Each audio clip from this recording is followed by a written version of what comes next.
So, I am still traumatized by the season 3 of Squid Games, which just released on Netflix over the weekend. It was a really heavy season, and apparently the final season, quote unquote, for Squid Games. Uh, don't worry, this will not be a spoiler review. It'll be a very quick review, and as well as some deeper thoughts on the show and so forth. But yeah, the emotional toll was really heavy. This season is really heavy. The show, the nature of the show in terms of life and death games, for those of you who have watched it, already heavy topic. What people will or will not do for money, what people will or will not do to survive, all those things. It has been the case throughout this show. But this season, by far the most emotionally taxing. I mean, it was, you could say, depressing. It really hurt me, but I think overall it was effective. It was overall a good watch, and I think if you've made it through two seasons, you're gonna complete the last one. I'm pretty sure. There's no stopping now. So, um, in crazy season, very traumatized, heavily emotional, a lot of emotional beats there, and it puts people in the most insane scenarios, okay? Life and death scenarios, and to make them actually animalistic. And it reminds me of the book Lord of the Flies, which a lot of us read way back in the day, like in middle school. But yeah, an island of boys that they make pacts and alliances for survival, ultimately following with betrayal and potential hierarchies, becoming savages, willing to do anything and everything, uh, you know, extreme damage to other people and so forth. So, yeah, the brutal nature of humanity, right? It's in full display on this show. Um, and uh, Tiny spoiler, but it's not really. But if you're watching, I don't think you're expecting a happy ending because there isn't one. Okay, and this show isn't designed to be happy ending. Like, if you've seen the show from the very first episode, you see hundreds of people get gunned down on red light, green light because they moved. Right?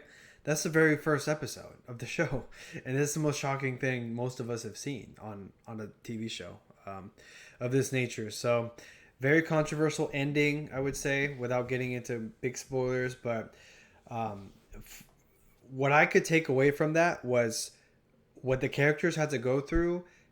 It, quintessentially, is your morals will define your choices, and that's also based on your circumstances, right?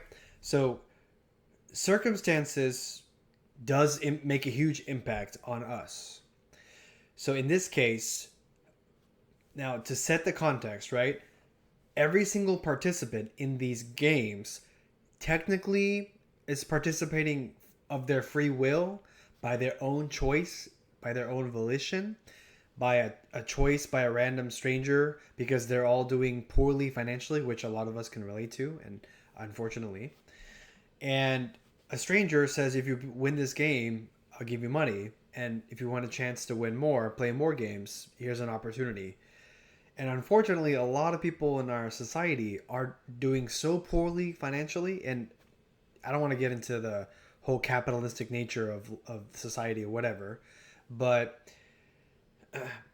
people will eventually, some people will absolutely take the chance to be rich if it means playing certain games. Now, in the beginning, they're not aware that these games could actually potentially lead to their demise. They're not really aware until game one. Then they decide afterwards, do we continue playing by a democratic vote or do we not continue playing? Um, so anyway, context of the show: everyone's there willingly. Players decide to move forward as a total, as a group. They decide based on their voting to continue playing and possibly die, or have a possibility of becoming super rich and taking care of all your debts and financial obligations and so forth. Right. So it really gets me thinking: what drives a person? Okay. Now, for those of you watching, you already know, but the main character who was a winner of game season one, Song Gi-on, his first and foremost priority is to actually stop the games, is to bring an end to the games, crash the system, etc.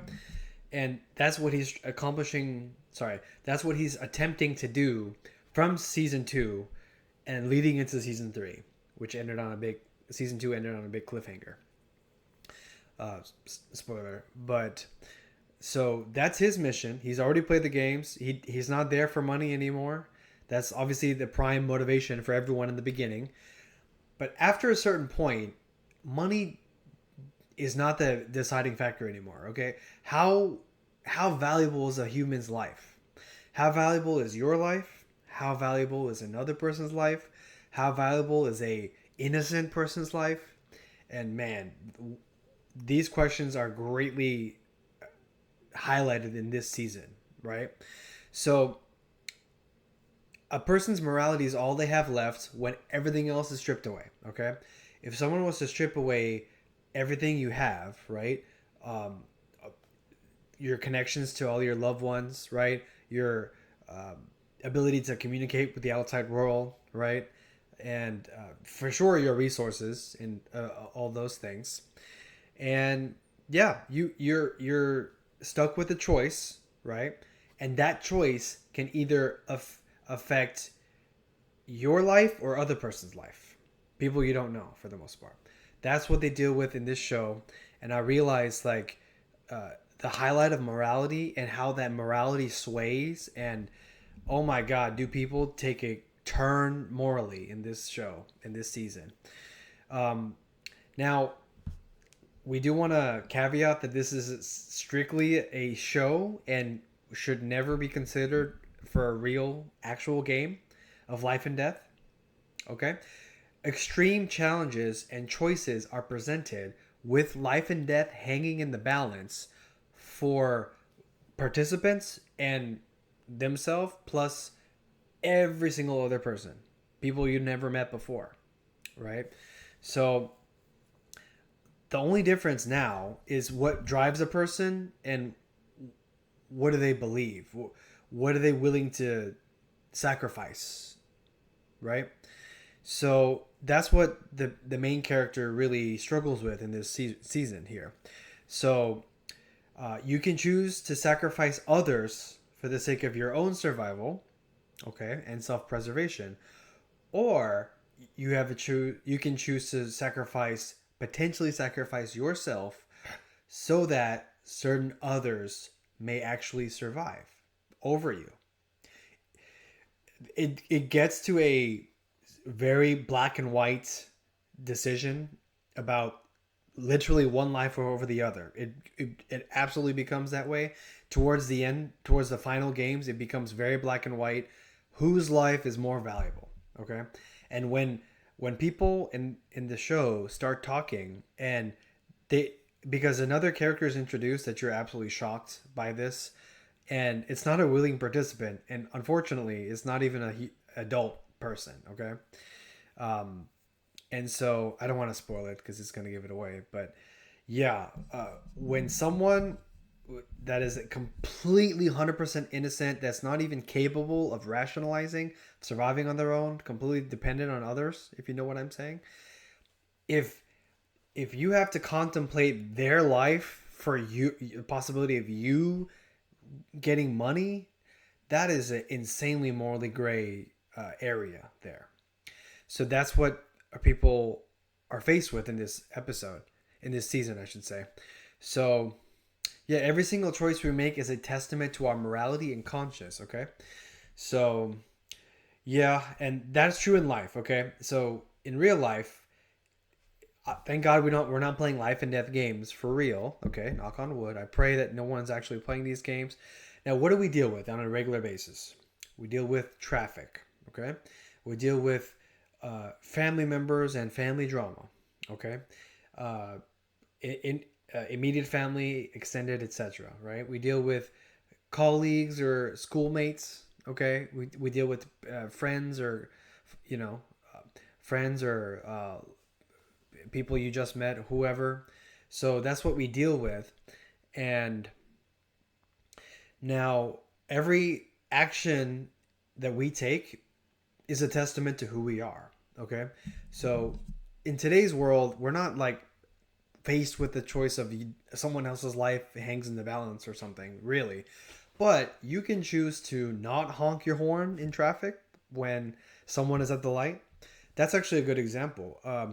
I do my best to not honk at someone when the light turns green. Consciously, I've decided, because all I need is just 2 seconds of patience, okay, and they're gonna notice within 2-3 seconds that the light is turned, and they're gonna go. Now, in other places, I know for a fact people don't even wait even 1 second after the light turns green, right? I understand. In New York or whatever big cities, people don't care. They just gotta go. It's nothing personal. It's just that things have to continue moving, right? So, it, in their eyes, it's just like their time is more valuable, right?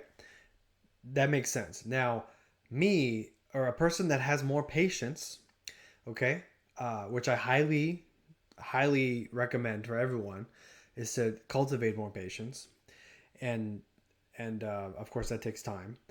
And I decide to, if I don't honk my horn, that that person will come to the realization within 2 seconds anyway and continue going.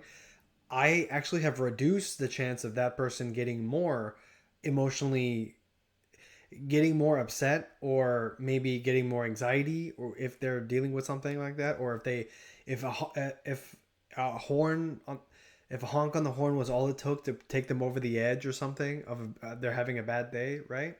So think about the possibilities that could happen by not honking your horn, or just a tad bit of patience for on my end, right? So that's a conscious choice, and I just happen to to learn and have acquired a tad bit of patience, right? Of course, one can always be more. And so that's a testament of someone's character, okay? Whether they choose to do that or not. Now, okay, that might be kind of silly because that's an everyday traffic stop, and folks will just honk without thinking, no consideration, no care, and the person driving probably doesn't care because it's just a daily thing, and honking is part of daily traffic and daily commuting. Okay, fine. However, that's just an example of whether or not you choose to honk your horn in traffic, unless you absolutely need to and there's no other option, right? Then that is a testament to your character. That is a testament to who you are. In Squid Games, that's exactly what every character has to go through, every single one, and it gets pretty sinister towards the end with how they justify their choices, how they justify their actions, and I mean every single choice leads to the next choice and leads to other people's view and choices and outcomes. So yeah, so your actions do affect others for sure, and especially in a game like this. And but it does come back to you character wise, you the individual. It 100% comes back to that. And sometimes it could cost you. It could come to you. It could come at the expense of your own life. Okay, because how valuable that life is 100% depends on what is at stake and who you are. Okay, so I seeing what people go through, and in one game, people actually had to. They actually forced players to actually have to kill other players. They actually did that. I was like, oh my god. Because now, if the game is killing you because you didn't complete the game correctly, that's one thing. But actual people killing each other by force or they die, so that's the most animalistic kill or be killed microcosm I've ever seen. And I was wondering what I would do. Okay. Now, okay, I think most of us can justify self-defense. Okay? I think most humans, if not all, can justify self-defense when person is attacking you and your life hangs in the balance, and the law, by the way, in most cases will stand by the defender, is on your side. And so therefore, if your life is at risk because someone else is determined to cause you harm or take away your life, by all means you are at 100% um, you're within your rights to protect yourself and your life at any cost, including their life. So most of us can justify that. And the main character does, he never outrightly kills someone unless it was a scenario like that.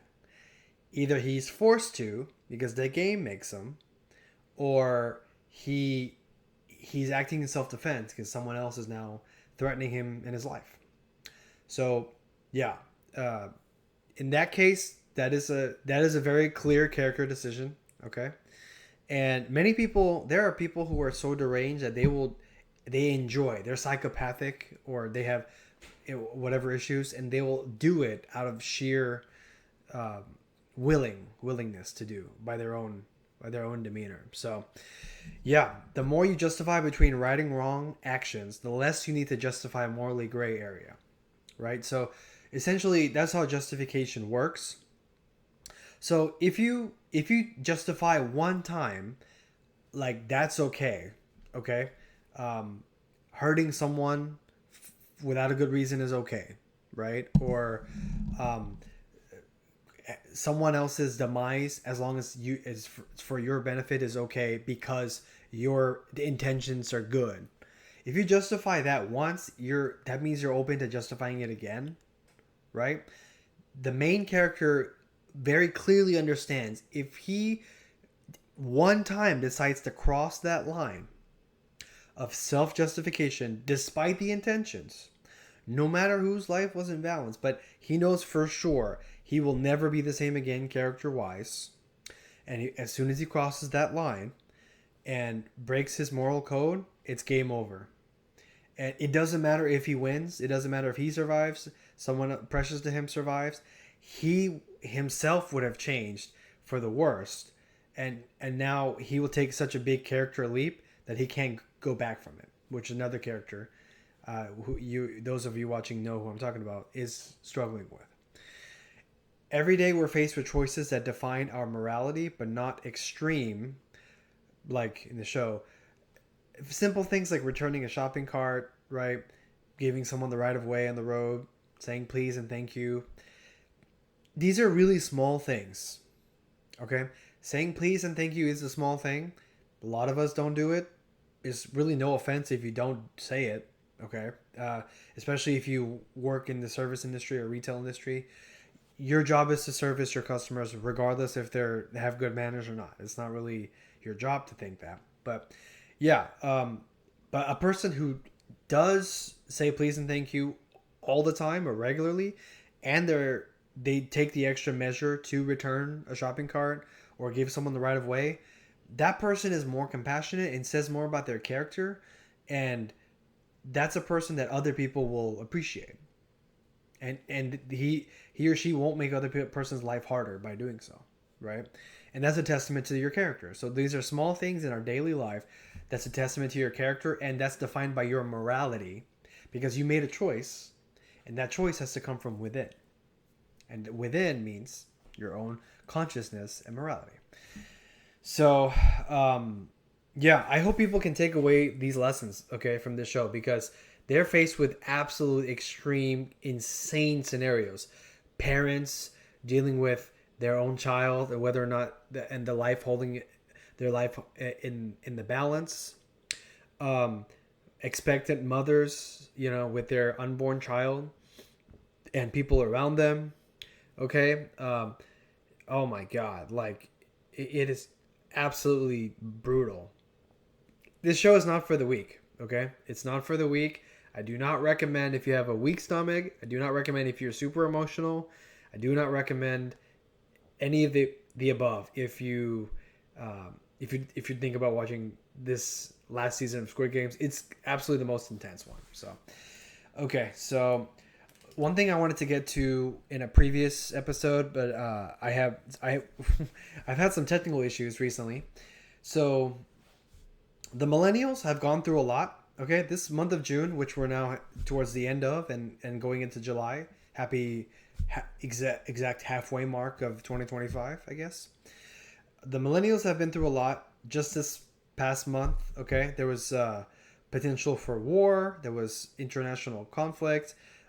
Iran, Israel launching missiles at each other, and then America gets involved, and apparently they've reached a peace treaty. I'm not particularly buying that, or I'm not particularly believe that everything is completely back to normal. I don't believe that for a second, because this conflict has been going on for a long time, and I'm sure there's something going on below the surface that most of us are not aware of. But that being said, my generation, the millennials born between 1982 and 1996, we have gone through so much. We've gone through the most that a generation can go through without having directly being involved in a world war. World War One, World War Two. God forbid, knock on wood, we don't want to see World War Three, but heaven forbid. But we were knocking on the door just this month. Okay, so millennials have been through 9/11, the biggest event in our lives by far, by a margin. In the late 80s, there was the Soviet era Cold War, okay, the Berlin Wall coming down, the scare of communism, okay, in the US and etc. The 90s LA race riots, Princess Diana's shocking death, stock market crashes, Y2K, and obviously 9/11, the single greatest, not greatest, sorry, single biggest event, biggest tragedy in our lifetime and probably ever. Then a couple of viruses later, Ebola virus, obviously the COVID pandemic, we know that. And now we have AI, the fear of AI in the market and so forth. So been through a lot. Our generation is almost desensitized to problems and major events now. And yeah, so it's now on social media, on Instagram or whatever, which besides a lot of really well done AI videos being made now. Now you're seeing memes of potential actual global war and draft happening and what could be the outcome of that. One of the outcomes is feminism is no longer a thing, because how are you going to have, because I don't think females are going to be signing up to go fight in the war on the front line. I'm pretty sure that's not going to, we're not going to go to that, right? So that's going to call feminism to a standstill. Okay, if, because that's a whole other topic, but that potentially is one of the downfalls of modern society. It's feminism. Hate to say it. And yeah, now we're so used to it. We're just gonna share memes. We're so unserious this generation.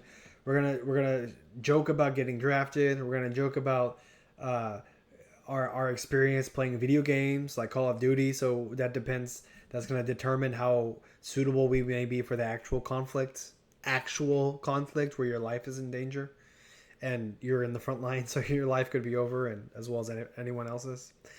Yeah, this generation is overstimulated, underloved, tech dependent, and we don't take things too seriously.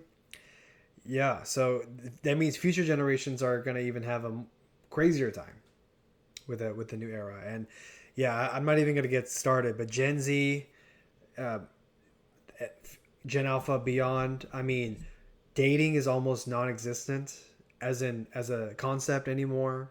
Marriage rates are going down in the worst way. They're sinking. Birth rates are absolutely declining, and countries are in trouble. Like Korea, they're in trouble if they don't get their birth rate back, which is approximately 2.1 babies per woman. Okay, that's the definition according to the UN.